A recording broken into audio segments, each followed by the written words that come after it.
Good afternoon, everybody. My name is Anthony Pucco. I'm with EMC.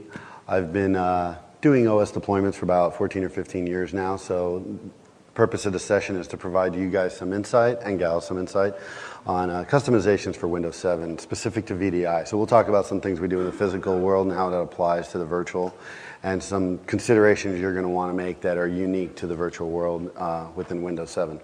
So before I get started, I wanted to ask the room, how many people here are in the process today of deploying Windows 7 in some fashion in their organization?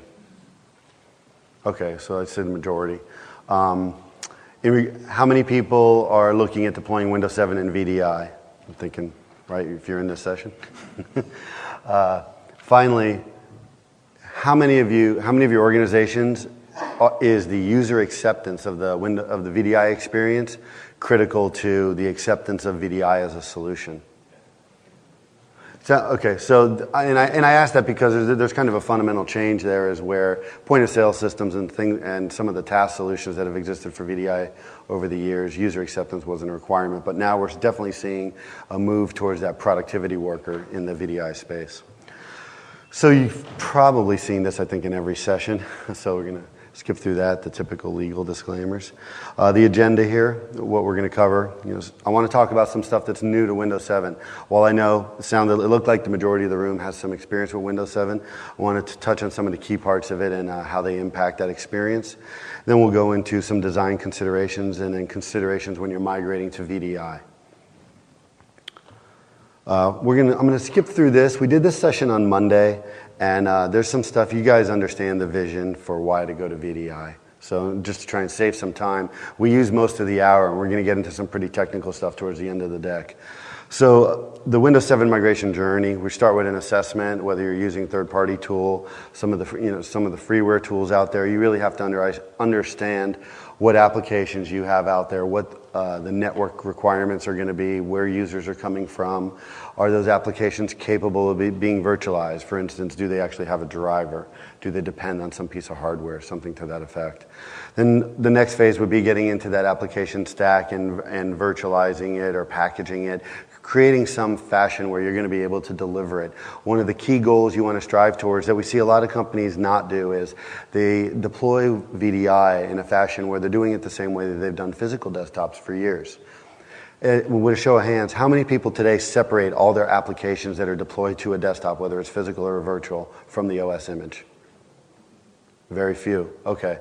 So this is pretty key to understand because a lot of the flexibility and a lot of the benefit you get with tools like Composer and so on, and the flexibility and being able to provide the desktop as a service to your end users is critical to understand that you have to get the apps separated from the OS layer. Otherwise, you're still trying to do things in a very old school way. Another thing that I didn't touch on actually in phase 0, which is that assessment phase, is that app catalog is actually probably the biggest challenge I've seen customers have today.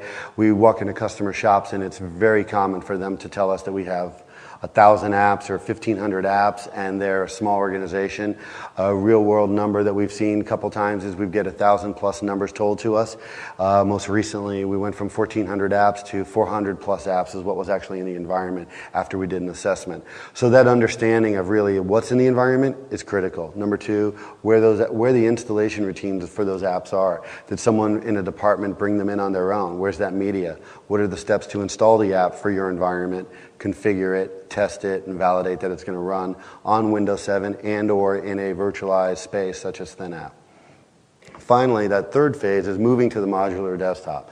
So the goal with this is to actually migrate people over to the VDI environment. The way we migrate people to VDI is no different than we migrate to a physical machine.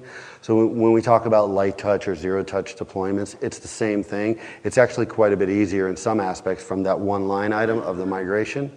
We don't have driver injection to deal with. So this is another slide that I think most people have seen quite a bit of, but I'm going to try and go through this a little quicker than last time.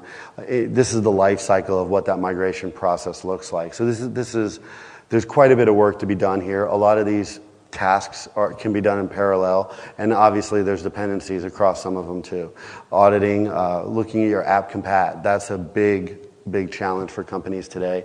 You can have custom apps, COTS apps that aren't compliant. Some apps can be virtualized, so that becomes a remediation option. Then you have some that can't, so then your options become something to the effect of upgrading the application, switching vendors. Maybe you're presenting it in a different way altogether, such as presentation virtualization. So then you go into your hardware acquisition cycle. Windows 7 brings a whole new level of requirements to the table than previous OSs. So for years, what we've seen now is, especially with the state of the economy over the last several years, people have taken a 3-year product life cycle of the hardware assets and extended that to 4 and 5. We've seen this happen quite a bit. And what happens in doing that is that from a Windows 7 perspective, from a migration perspective, that hardware is not going to have the horsepower to run the operating system in a satisfactory manner. You may be able to do it, but a good example would be just a few years ago, 5,400 RPM drives were still the standard on a laptop as an example, and that's not going to run that OS sufficiently. So now becomes the time to start looking at maybe repurposing machines to be thin clients instead of actually a physical PC for the user and centralize the data. Then we've also got with the operating system app driver installations. That's the actual migration process. Whether it's physical or virtual, the driver piece is the only part that really changes there. There's actually quite a bit more standardization on the virtual side than there is on the desktop side, because most people will have multiple models, as an example, in their environment, and we're going to have one VM HAL that we have to deal with. And then testing, obviously, and then restoring the user state and data. And this is where we'll cover a little bit more as well, that there's some intricacies with that line item, the user state restore process. Some organizations take the approach of, we're just going to restore the data. Some take the approach that we're going to restore all their data and all their state. Now, when we talk about state, what we're meaning by that is settings. So if John has X toolbar loaded in an application and Sally has Y, every time they log on, we don't want them to have to add the toolbars that they prefer to use. So those kinds of nuanced settings that go throughout the OS and lets people customize it for how they want to use it, that's something that's important as part of that migration process to the virtual, to any environment when you're migrating a user. This is typical build stuff. Let me skip through this here. So these are a lot of features that are new in Windows 7. I think if I remember correctly, there's 23 or 24 of these here. Don't quote me on the number, but this is where Microsoft made key investments into the operating system. So throughout these, you'll find that they fall really into 3 categories. There's going to be features or enhancements, if you would, that are providing value, whether it's in the physical or virtual environment. There's going to be some that are no value whatsoever. And then there's going to be some features that are going to provide value in the physical world, but a negative implication in the virtual world. Search indexer is an example. We don't want all of our Windows 7 VMs indexing the entire C drive, because by design that part of the technology works when the user is not using the keyboard and mouse. So think about your VM pools all indexing the drive at the same time, not something we want. We'll cover that in a little more detail later. So obviously there's some UI changes everybody's aware of for the most part. Some of the more simple ones and more important ones has to do with the interface itself, as well as that rich experience you get from videos such as Aero and so forth, that transparency.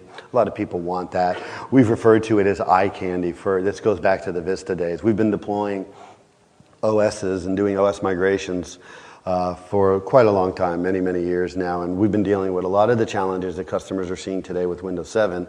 Since about the middle of 2006, we were a Vista TAP partner with Microsoft working on Vista deployments. So app compat and some of the challenges are not new to us anymore. Again, some of the little nice to have capabilities and graphics of switching between windows. As you can see, there's a lot more rich content available to the user.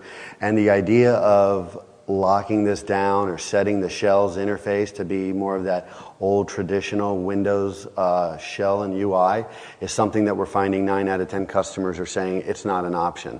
Their users want to have the same experience that the physical users have. So this is drives a necessity for an understanding of what your requirements are going to be from a hardware perspective, from how you're going to be able to scale guests to a host.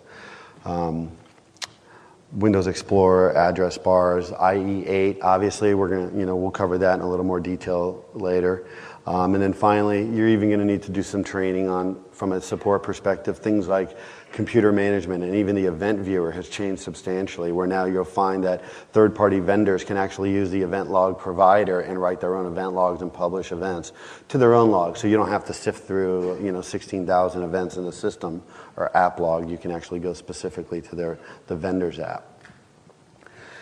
Next, I'd like to cover some I call these unknown defaults. These are things that are there and most people aren't aware of it. And I see them deploy them in virtual environments and physical environments, not realizing the fact that they're set and what they do and the interval in which they're running on. So as an example, defrag by default is scheduled to run every Wednesday night at 1 a.m. I think it is. If you install Windows 7 on an SSD, by default it disables this. Now, defrag goes hand in hand with a technology called superfetch. I'm going to talk about this briefly here. Superfetch was designed for your typical SATA spindle hard drive, 7,200 RPM, 5,400 RPM. They suffer from random reads, right? That's not something that does well. So the idea behind superfetch is that when the operating system boots, all the files that are read, whether you're opening Firefox or Word or Outlook or whatever the case is, and all the system files that are read as part of the boot process, get marked in a file in the Windows System 32, I think it is, prefetch. And they get marked in this file in there, this layout file. And then defrag, when it runs, reads the layout bin file, and it actually takes all those files and moves them to a quote-unquote optimal part of the disk to be read from. Well, this superfetch also takes whatever those files are and puts them into the system cache. So we got a couple things here that we need to understand. One, we're taking a bunch of files and we're putting them into system cache that we don't need to. We're sucking up more memory. Two, we're trying to optimize something that was designed for a typical single spindle drive. Doesn't apply to SSDs because we have a constant read of, on average, what I see at the retail side, not the enterprise SAN side, is about 0.2 milliseconds for a read on an SSD nowadays. So there's no benefit in doing that. And then finally, that's a lot of just, it's not going to know how to optimize anything on a LUN, on a SAN in a virtual environment. So we're going to minimize memory by disabling this feature and minimize IOPS because that's that defrag side. In addition to that, the image was deployed with the Windows 7, Windows Vista, all come as deployments as part of a WIM image technology. So as an example, by default, if you take a look at a Windows 7 deployment, you'll notice with the WIM technology, you'll find about 1% fragmentation right after the image is deployed.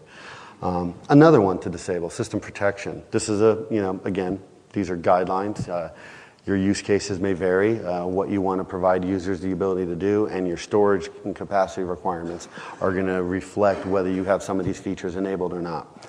System protection is what was formerly known as system restore. It's the ability for the OS to take snapshots within itself. So some applications leverage that feature as part of their installation routine. They'll take a snapshot before the installation starts making changes so that they can roll back. System protection chews up some part of the disk space. This is a build slide I should bring up too. So system protection, you can enable it and disable it here. By default, Windows 7 enables it on the entire C drive. In a VDI environment, there's not any value in leverage. I'm making a broad statement, but we really don't find there's value in leveraging this feature when you have the ability to do refreshes, recomposes to users. Maybe in a non-persistent pool, as an example, I can say really I don't see any value in it whatsoever. And this is implying that your user is going to have the ability to have a change that was a negative change and they want to roll back. I don't know how many of you have users that have that kind of power and knowledge or skills, and so it's something you're going to want to adjust accordingly. Again, this is how you would disable it. This is just an example of, by default, what it gets set to, and you notice it's going to suck up some space right out of the box. MAF, I hate this acronym, Multiple Active Firewall Profiles. This is Microsoft's take of 3 firewalls running in parallel. You have your public, your private, and your domain. It's like your home, your work kind of, and public scenario. You have the ability to configure all of these with GPOs. These are inbound and outbound firewalls, where in the past versions of the firewall technology, Microsoft only was able to prevent inbound traffic. Now you also have the ability to create outbound rules. The thing to understand about the MAF is that as your network settings change, let me rephrase that, as your subnet changes that your operating system is running on, the end user experience is, I don't know if I don't have a slide deck. I don't have a slide. There we go. The end user experience typically is this. Most people have probably seen this by now with the show of hands I had earlier.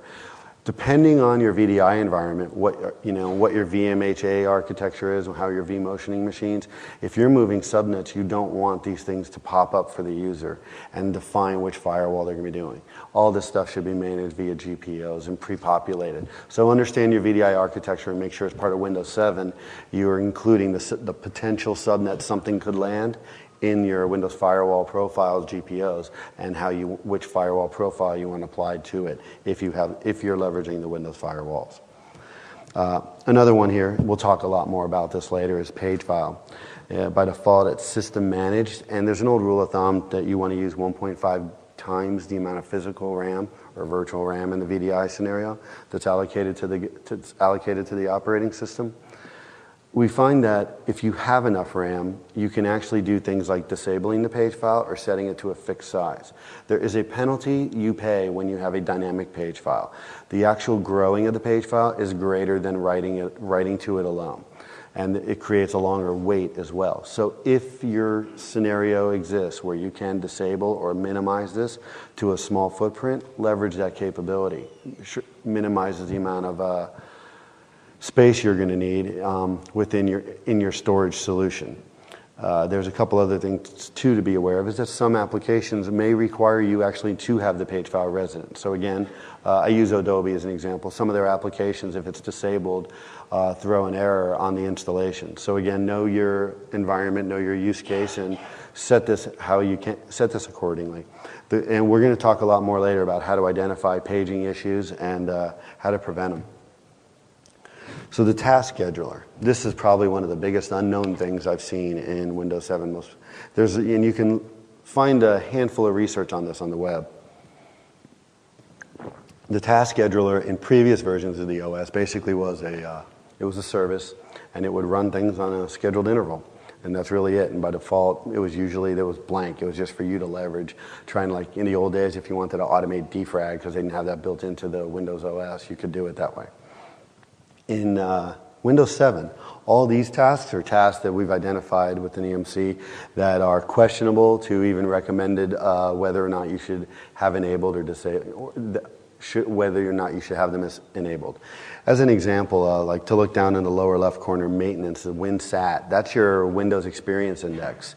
In a VDI environment, do you really care if your users know what their Windows Experience Index is? That's not really something that most people would care about. And that runs on a recurring interval too. I don't know why people would want to do that over and over again unless hardware's changing.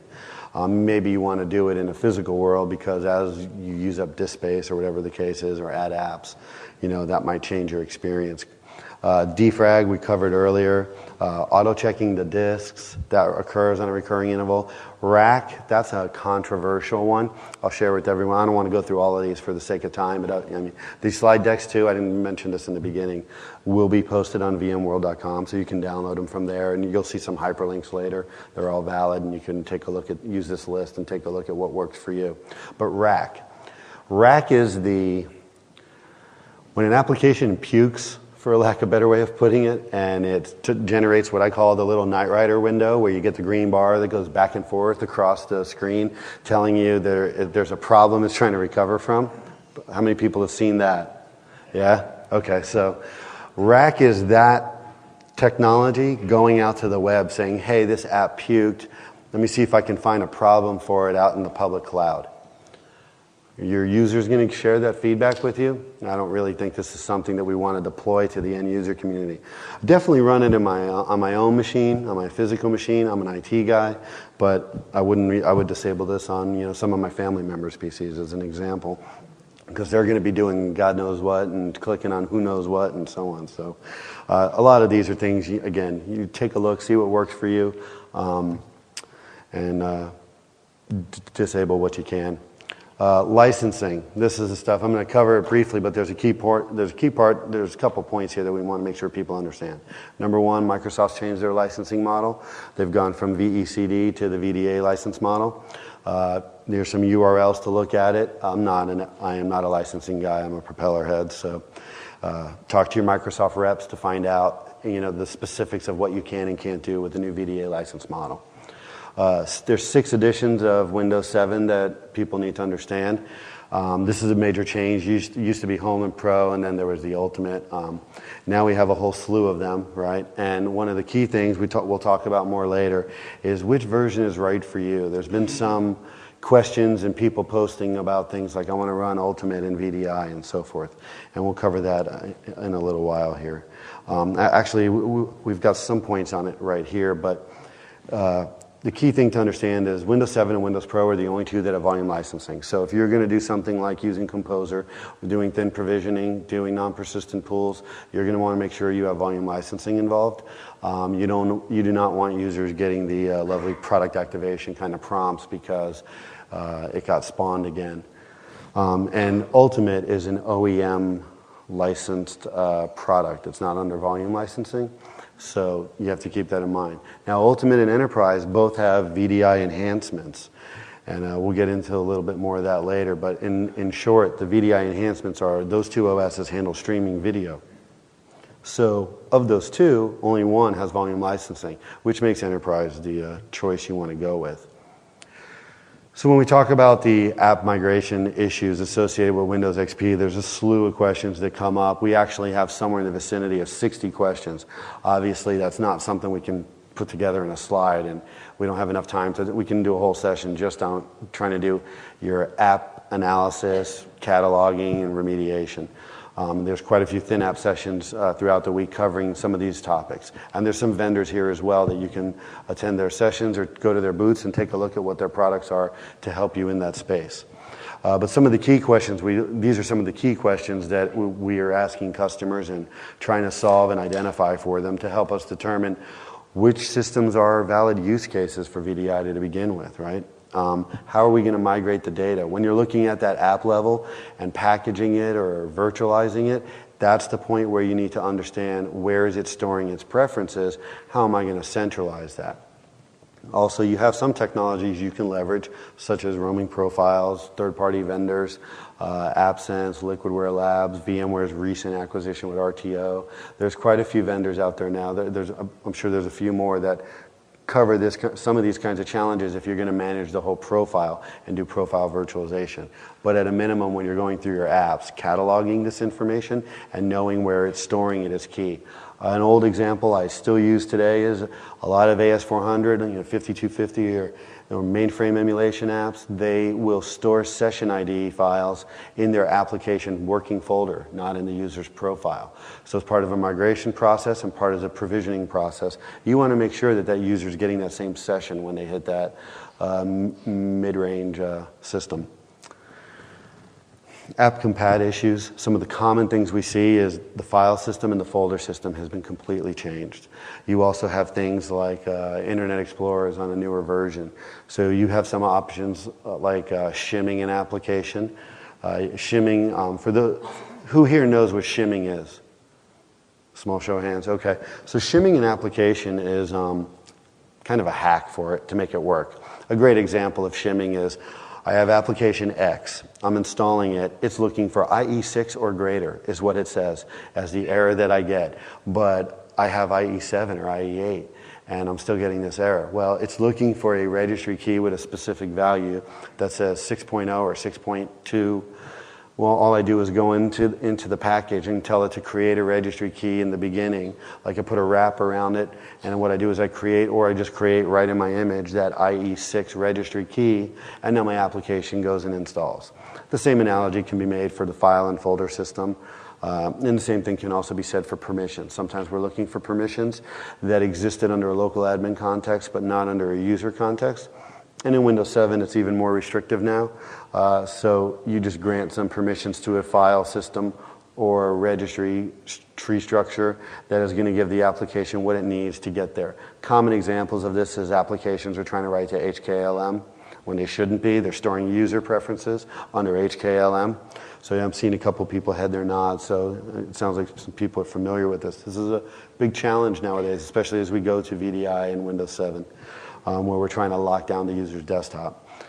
UAC considerations have to be made around that. A lot of people, this is going to be the first, a lot of organizations, this will be the first time that they're packaging or having to deal with this in their environment because of the skipping over Windows Vista. Who would show of hands in the room, who deployed Windows Vista in their enterprise? Three people reluctantly raising their hand. Sorry. Didn't mean to call you out. And then finally, so it's a challenge, and you want to make sure you have the right tools. You know, when we're talking about packaging apps, there are tools nowadays. Most of the vendors, because of Vista, have revved their packaging suites to include support for UAC now. So then finally, 64-bit technology. Some people want to do this. My personal, again, belief and experience has been that most people don't understand what the benefit of 64-bit is. They think it lets me use more than X number of RAM. And what the real thing we try to pinpoint is it lets them use more than 3 gig of RAM on a single process. The operating systems have been able to support in the 32-bit world more than 3 gig of RAM for a while. On the desktop side, maybe not so much, but in general, that's the key thing to understand about 64-bit. So if you have applications that are using more than 3 gig of RAM in a single process, I would question whether or not this is a good use case for you. I don't know if a VDI would be something you would want to do. And then on the flip side of that, we had customers in the security space where because of security requirements, it's not even an option. It has to be on there. So, you know, you just, again, take a look at what your requirements are, understand what you can deliver and the impact it's going to have in regards to scalability for your environment. Drivers, 64-bit drivers, what we're talking about here is a lot of applications only have 32-bit drivers. I've had customers where, as part of the Windows 7 migration, they all want to run to 64-bit, especially because they say we want one standard image for everybody, whether it's physical or virtual. Well, if you don't have 64-bit drivers for your applications, you cannot use a 32-bit driver. It's not an option.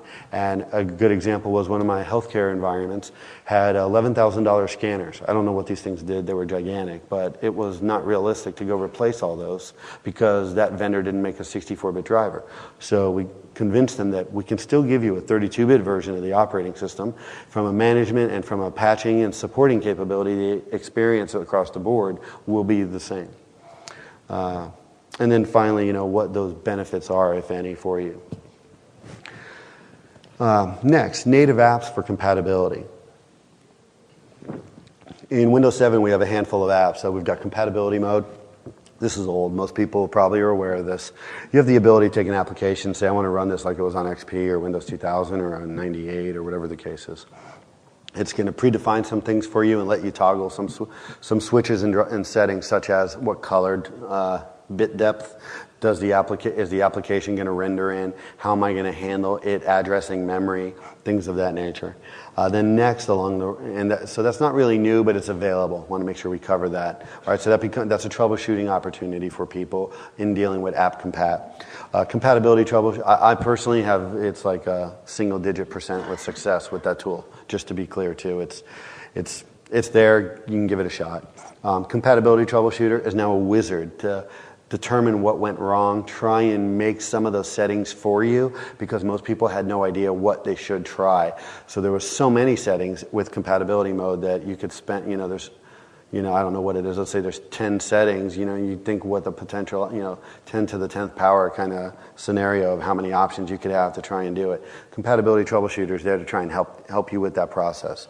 It's a wizard, and it'll kick off automatically, and you can run through it, and you can even invoke it as well through the OS start menu. Finally, XP mode. So XP mode is the capability for the XP operating system to exist as a virtual machine running within the Windows 7 OS. I caution people about this. If this is part of your deployment roadmap for Windows 7, be very careful because of the fact that you're going to have 2 operating systems now for each system you do this to, that you're patching, antivirusing, the impact that has on the spindles, whether it's physical or virtual, the impact that has on memory requirements is quite large. You're not usually, if you're going to I've had some companies take this approach where they're doing it across the board. They're not increasing their head count by 2 in the IT staff, but they're increasing their node count by 2 that they're now managing. So it becomes quite a challenge.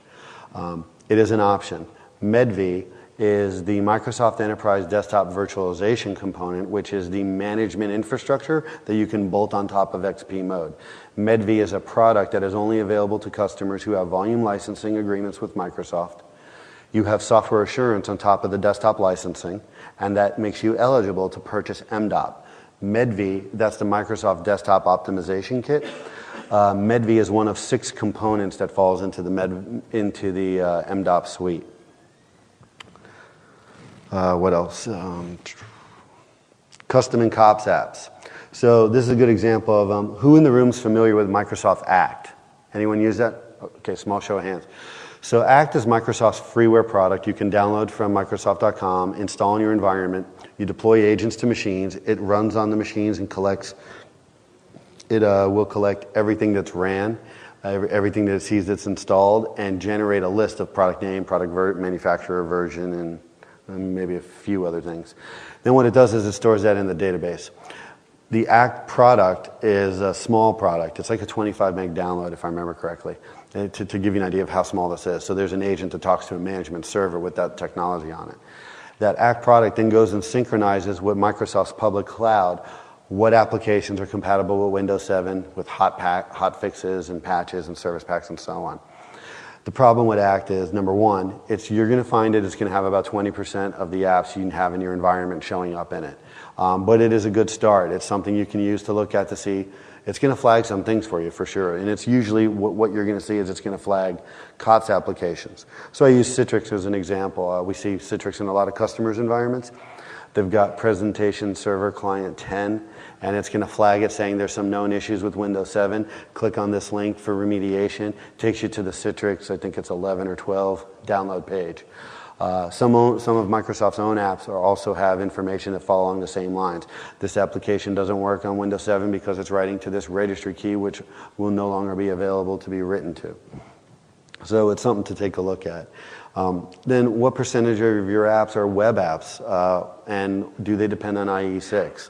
The most common issue we see is cascading style sheet errors, where like you've got a form, you're filling out an address like we all do when we go buy something online, and the submit icon you click on is laying on top of the text box that you're typing your address into. That's a cascading style sheet error. Very common in IE, very common in the IE scenario, because developers had to basically write their apps incorrectly so that they could get them to render correctly in IE6. Now with all the fixes that went into IE8, all that stuff gets undone and gets displayed incorrectly. So now VMware has a way to virtualize IE6 in about a 35 meg thin app executable, so you can actually whitelist URLs and have them, when you call them through your browser, they pop up in this thin app IE6 app that has full integration with the operating system, plugin support, and so on. Again, lots of sessions on that here. They're showing it off in the expo hall as well. It's definitely worth taking a look at. We're seeing this be the number one reason. We're seeing thin app and that scenario with IE6 being probably the largest driver to accelerating Windows 7 migrations for customers, because it's solving that critical issue. They're not going to spend 7 figures fixing their SAP implementation just because they're going to IE8. They're going to find some other way around it. To skip down some, when you're looking at app compat, you got a slew of remediation options here. Recoding and code changes to an app are always an option, especially in the custom world. A lot of times that becomes your only option. That's also very costly. It can be incredibly expensive, easily into 6 and 7 figures in some environments, depending on the app, the validation testing, and the regression testing that's required, sometimes even for compliance requirements. Repackaging an app, that's one of the more straightforward ones. If you've packaged it already, you can repackage it. So put some shims into that repackage, you're good to go. Retiring an app, sometimes that becomes the necessary approach. You've got to retire this app and find an alternate vendor. Or maybe you're just retiring it altogether and saying, we really don't need this going forward. Alternate vendor is something that we have seen people do. They've switched as part of the Windows 7 migration. Virtualizing locally, using your like thin app as an example to virtualize that application. And then even with presentation technologies such as Citrix. A lot of people are using Citrix and terminal services to publish applications, have been for well over 10. I've dealt with that for over 15 years now. Very successful technology, works very well. If it ain't broken, don't fix it, or put more into that investment for some of your remediation. And then finally, sometimes they choose not to upgrade or migrate a client, and they figure eventually its purpose or use will eventually go away. That kind of becomes the approach. Or we've even had in healthcare, they just disconnect it from the network, make an image of it, and it's an appliance. This is a good example of when I talked about that first slide that had all the blue questions on it. This is just a roadmap we have, if you would. Think of this as a decision tree, or I like to think of this as when you drop the coin into the little deal and it sorts out where it goes. This helps you walk through, it's kind of like a methodology we created to help you walk through what are you going to do with the application. Can you virtualize it? Is it already virtualized? Will it run? Will that virtualization technology it's hosted in today run on Windows 7? And we address custom versus COTS apps, virtual repackaging versus recoding, local present virtualization versus presentation virtualization, retiring, sunsetting, and so on. So we talked about conflict-free applications, right? So that's ThinApp is the solution here that we've been very successful with. The really slick thing about ThinApp, I run a user group out of Colorado, and our user group's been very vocal about how much. They've been very vocal about how much they like ThinApp. Who in the room is familiar with packaging applications for SMS or Config Manager? Okay, so maybe half the room, 40%. In packaging applications, we've always educated customers that repackaging an app is the worst thing you can do. It's your absolute last resort. It's the number one reason why WMI gets corrupted in Windows systems today. We see this all the time, and usually what happens is someone was packaging an app, maybe they were in a hurry, maybe they didn't know, maybe they were learning, but they capture the web repository as part of that application, and the next thing you know that they've corrupted WMI to all the machines they've rolled that application out to. Now, let's talk about ThinApp. The process for ThinApping an app is snapshotting the app.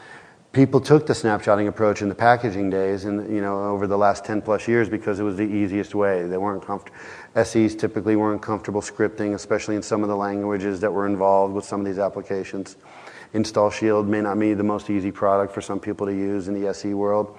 So now we've got the easiest way to snapshot an application without the concerns about capturing WMI because of the sandbox. So this makes this incredibly fast. We've even done some compare and contrast where ThinApp can just snapshot an application incredibly quickly and have it ready to be deployed in literally a matter of minutes. So we covered the CSS issues, backwards compatibility, all the IE6 issues that are associated with that. So the 4 don'ts, or the 4 issues associated with app virtualization, we're covering, they're right here in front of you. The most common one we see is drivers. COM+ is also a big one. You have to be aware of these things. You're not going to be able to virtualize some services in your systems today. So if your applications fall into any of these categories, these aren't virtualization candidates. So which means you're going to have to look at, maybe I have to put this in the image, or maybe I have to deliver this in a different fashion. So the third of the 3 steps here is considerations when migrating to Windows 7 and VDI. So which Windows 7 edition do we use? We know there's 7 editions. Only 2 of them are supported with VDI, and we say that because of the volume licensing.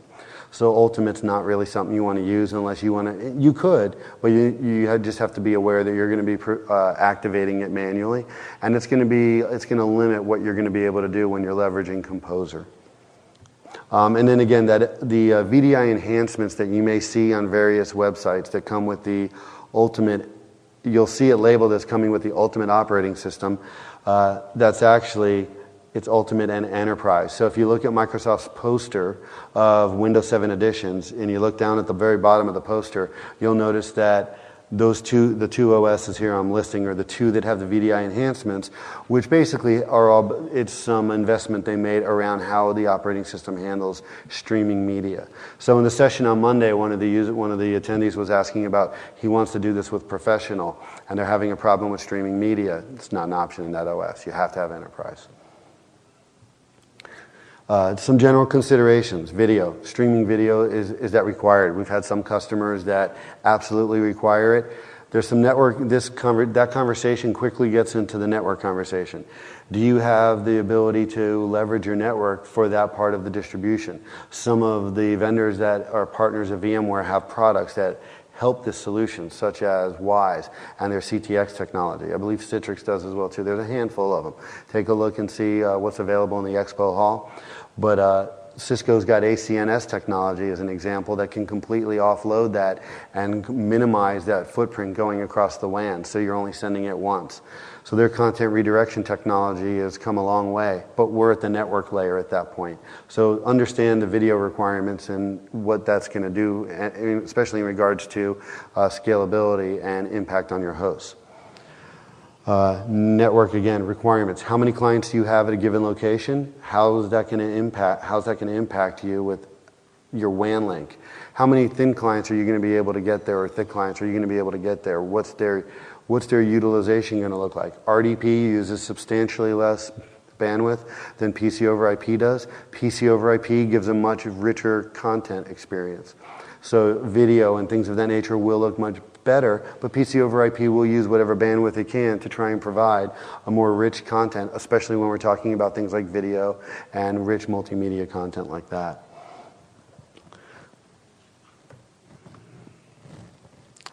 So master VM, this is where we start getting into some good stuff here, right?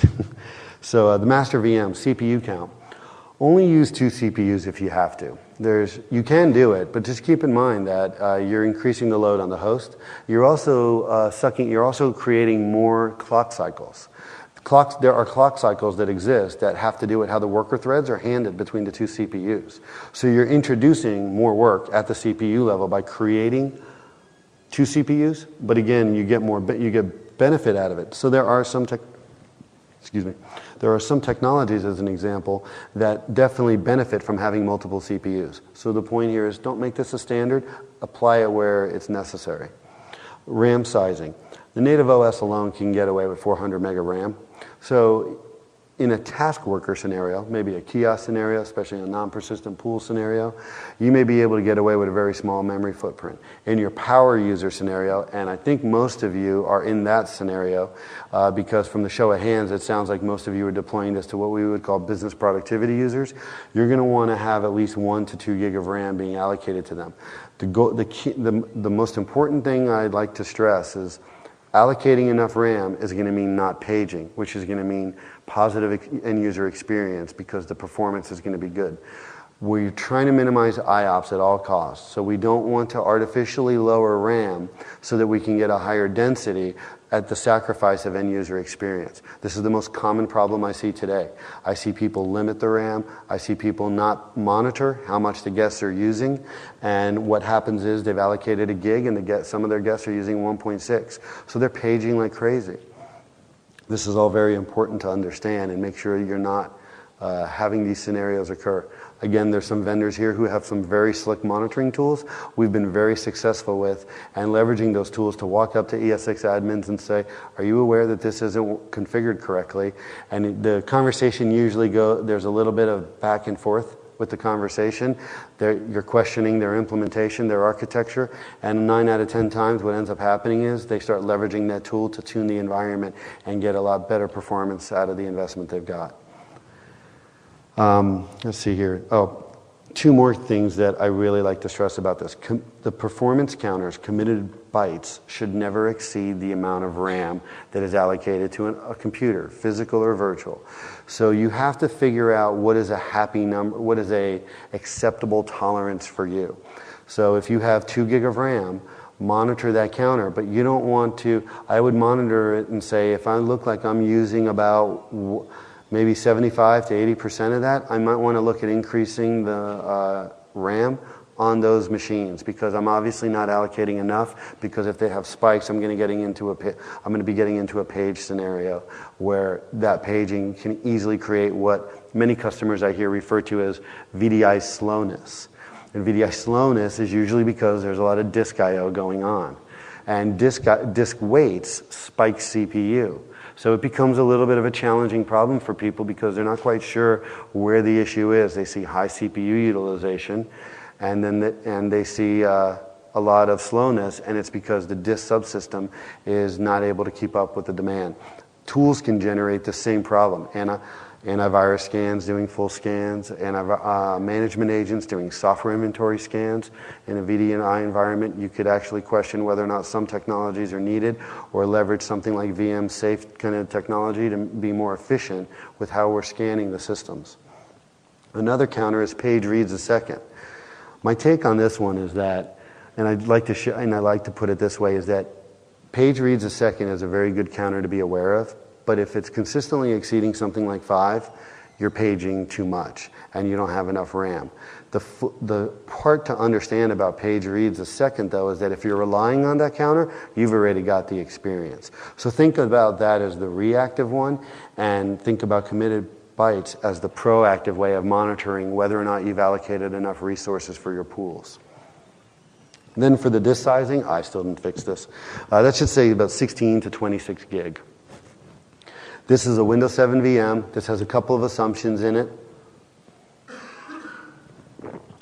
We've got 5 gig of applications as part of the assumption in the footprint being deployed. We've got 4 gig of user data, 1 gig of temp data. We have a sizing guide available on VMware.com. There's also EMC's got a sizing white paper available, and we've got a calculator in there so you can plug your own numbers in and come up what you think your footprint's going to be. This includes things like turning off system restore, ripping out OS components that are not needed. This is not an aggressive stripping of the operating system. This is literally leveraging Windows programs and features and uninstalling components that we feel we don't need, such as fax and scan and yada, yada, yada. I say that because I want to stress we're keeping the operating system in a fashion where Microsoft would support it if we had an issue. There's some vendors out there and individuals who've done a really good job of getting that number down incredibly small. It's questionable, though, when doing that. Are you breaking licensing models? Are you breaking certain functionality of the OS? And can you get support? But again, leverage that calculator, see what your numbers are, and plan your storage accordingly.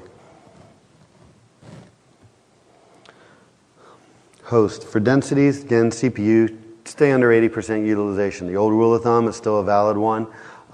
Set that watermark where you're comfortable with. You might see spikes of 30% in your environment depending on X, when X occurs in your environment.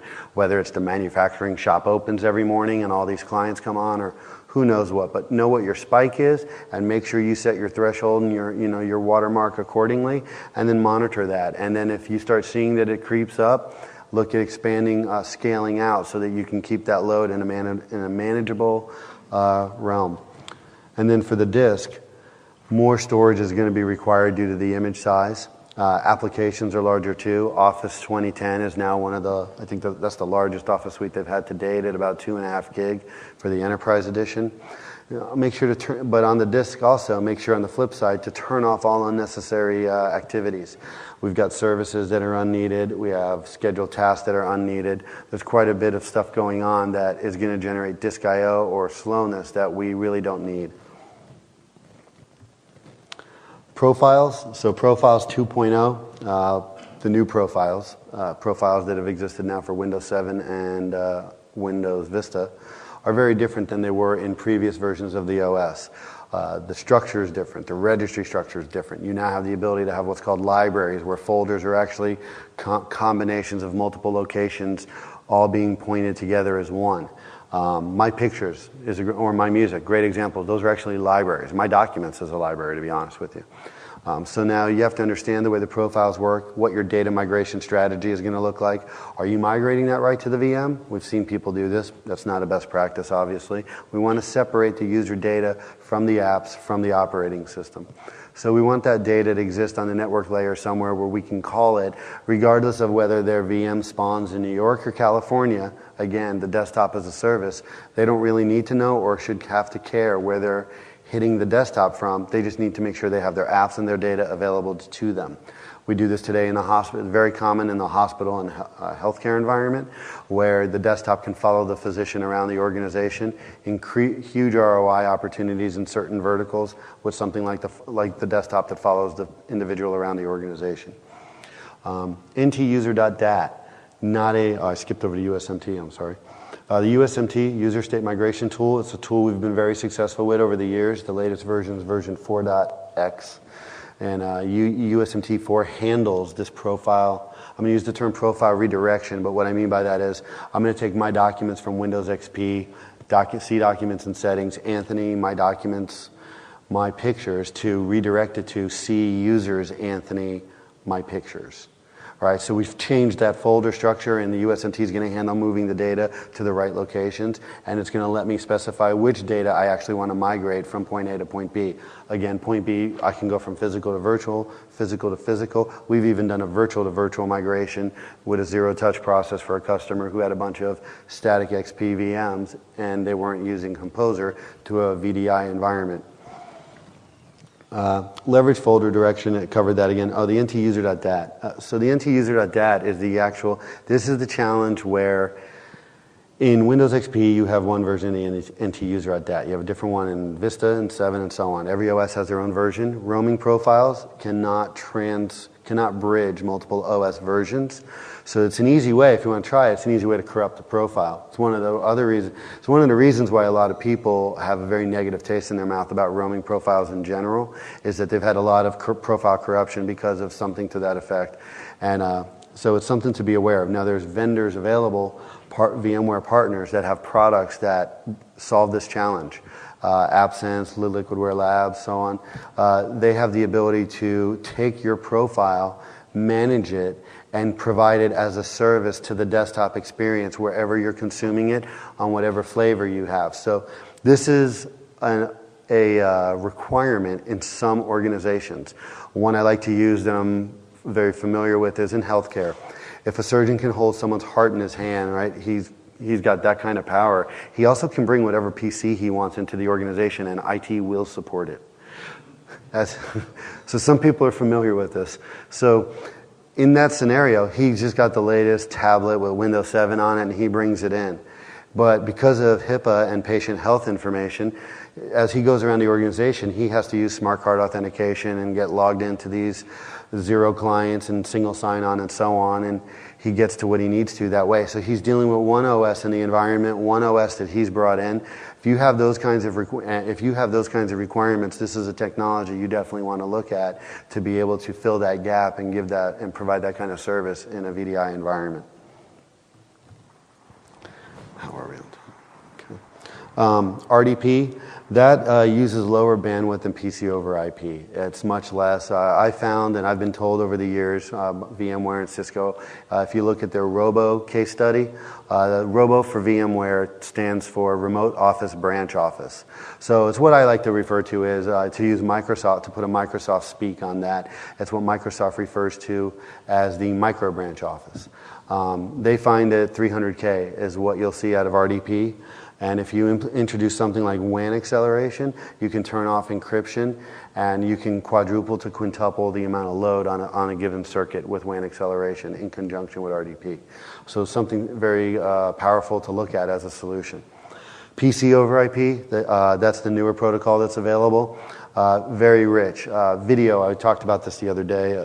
Video on average is expected to be around 35 frames a second for real-time video. Watch a video clip over RDP, watch it over PC over IP, it'll speak for itself. Great example of a way to show off the difference with PC over IP. High-def video trailers for a movie, no problem. It delivers a richer video experience. It's currently encrypted and not able to be unencrypted. Patents are pending on that. Once all that legal schmeeze gets taken care of, they'll be able to turn that off as well. That'll be configurable. These protocols are configurable via GPOs. They come with templates that let you configure them. Keep that in mind too. And I've got a sizing guide down here as a URL that you can go to look at scalability with PC over IP and capacity planning with your hosts. Again, these slides will be available on vmworld.com, and these hyperlinks are all valid and working links. OS tuning, so disable unnecessary services. We talked about scheduled tasks before, but unnecessary services, telephony, the wireless LAN, auto-config, Windows Update. Some people want to disable, again, some people want to disable Windows Update because they're going to use Composer. Other people want to patch their VMs the same way they do the physical. Look at what your use case is and your support model is, and adjust accordingly to minimize the footprint of how much memory you're using and what the disk I/O is going to be. And Also, what the network traffic is going to be from what some of these services do.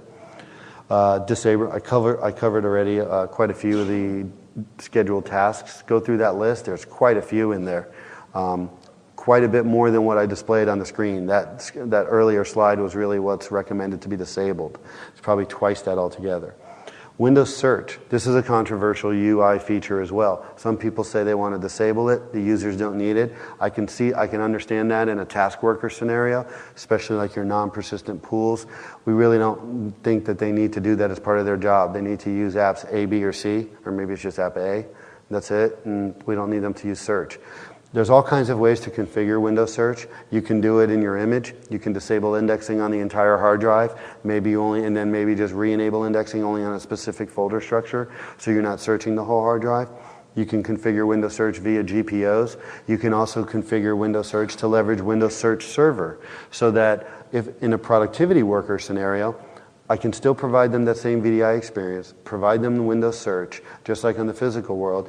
And what they do is they're actually, when they type something in the search box, they're getting a result set that is coming from the search server on the network that's already indexed and cataloged everything that it's been told to go search. Leveraging LPOs instead of GPOs where you can. This, again, is another interesting point. LPOs take us back to the 1990s, right? GPOs came out with the Active Directory 2000, and group policy objects were a way of configuring settings, because in the NT4 days, they were done via log on and log off, and people were admins and they could log on and then undo the registry key, and that was it. It also was tattooing the registry in the NT4 days, and we needed a more efficient way to do policies. I'm explaining this history because in the VDI environment, those needs aren't really there in a lot of use cases. If your user's locked down, they can't unchange things. They cannot change the settings that you've applied, number one. Number two, in a non-persistent pool, every time they log on, they get a pristine build of the desktop. So why are we going to waste cycles that are disk writes at the VMs in a boot storm, think of, that we're going to generate a bunch of IOPS because we're just writing GPOs that we know would have been there in the local image anyways, and they can't change? Or why are we going to generate all that network traffic because we're reading the sysfile share and the DIT to fit, or actually just the sysfile share, but we're reading the sysfile share to figure out what GPOs need to be applied to this machine. That applying policy settings is a big part of what the boot time is. So you're going to slow things down by enabling a lot of this. Now, I'm not encouraging or stating that we should say LPOs only. I want to be clear there, but leverage LPOs for where you can to try and minimize the IOPS at boot time. And then there's other features you could disable, such as wallpaper. I covered indexing already. Some of the sounds and themes. The page file, we covered that. I know we only have a few minutes left, so I'm trying to, again, get through. There's so much material we can cover. We've got some white papers that are available on the best practices. We've got white papers on VMware.com as well as EMC.com's website. These are the landing pages where you can find quite a few white papers that give you guidance on best practices, reference case architectures, sizing, capacity planning, and so forth. Another thing we've done to minimize in regards to OS tuning to cover here is disabling some of the video graphics, the animations that Windows 7 has when it boots. We turn that stuff off, and it just speeds up the entire process, as well as the boot logging. We don't need that to go on. We know what's going on. It's a very controlled environment. Finally, these are some deployment considerations. Again, something to think of. You can take a look at these online, when the slide deck's posted. Use this as consideration to help you identify where your use cases are. Do your assessment, determine your use cases, then determine your architecture. Finally, the last slide here, what I want to show here is this graph represents patching of 500 virtual machines. These 500 VMs were running, what you see in the piece on the left, I don't know if people can read that or not from the back of the room, but what we're showing here is on the left spike in the graph is when they were downloading the patches from a WSUS server. The patch on the right is when they were installing the patches from what they downloaded. So the download and execute model has been standard for years in Microsoft's patching. This is done because some customers choose not to use Composer and want to patch things this way, and they use Composer more for semi-annual kind of tasks or quarterly tasks. And so we went from a 250 millisecond response time to a 400 millisecond response time while these tasks were occurring.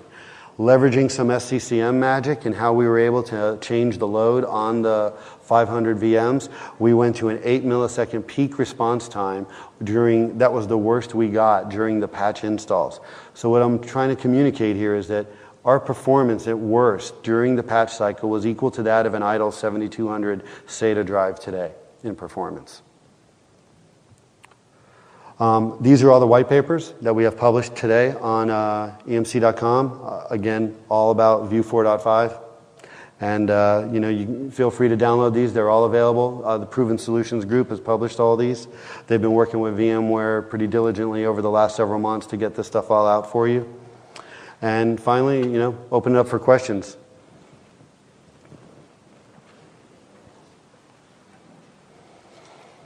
Can you give any best practices around Windows Search and OSTs for Exchange for Outlook? OSTs, yes. So the idea behind the OSTs was to, that's your offline folder, right? Cache mode, yeah. It's an interesting point because you can disable the OSTs in theory because of the fact that the VMs are literally on gigabit, let's assume, to the Exchange implementation. The challenge with this is you have to work diligently with the Exchange team because you are going to create a load that is going to be greater than what it would be with cache mode enabled on that Exchange implementation. It's absolutely doable, and it is something that does grow over time, and it's something that really isn't needed in the VDI environment because they're local to their mail stores to begin with. Again, that's some assumptions about they're coexisting in the same LAN, for argument's sake, in a data center. Okay. If anyone has any questions, feel free to come grab me. Thank you, guys.